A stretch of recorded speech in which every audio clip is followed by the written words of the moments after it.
Centerpiece of the Russian military for decades. Tanks proudly driven through Red Square, with the leader watching. And now, in its natural environment, sweeping through the landscape in exercise. Pictures designed to show the world how it would be impossible to stop a Russian advance. So how did it come to this? Apparently hundreds of Russian tanks destroyed.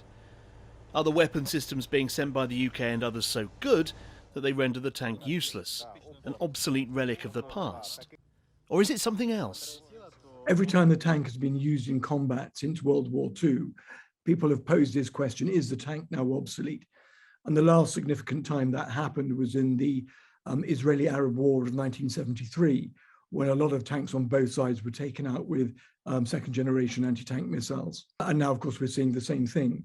And of course, what we have to remember that after the Arab-Israeli War of 73, tanks were used very successfully by Britain and America during the First Gulf War, and there were no issues there because we used them properly. That appears to be the crux of the issue. Russia has the kit, but it appears little idea of how to use it. Part of the problem is that instead of attacking across a single line of advance, they use multiple axes. So, 20 different lines of approach. And that is impossible to support logistically. If you have just one main thrust, a la blitzkrieg, then of course that's very easy to support. The correct way to use a tank is to have a focused line of march, focused objective, one objective at a time, and to make sure that that's fully resourced with the right number of troops, logistical backup and so on. But also you have to use artillery and air support.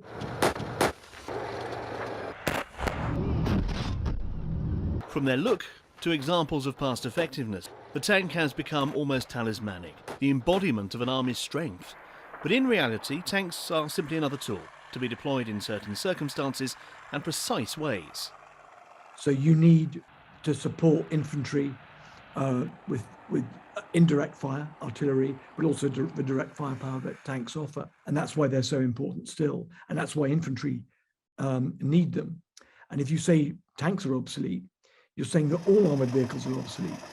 And we know perfectly well that British soldiers were killed in Iraq when the Snatch Land Rover didn't provide enough protection. So, if we're not going to use tanks, how are we going to protect our troops? Estimates vary wildly as to how many tanks the Russians have lost, but they may yet be a deciding factor. The Russians have regrouped in the south and are following a much narrower objective. Exactly what's needed for successful tank operations.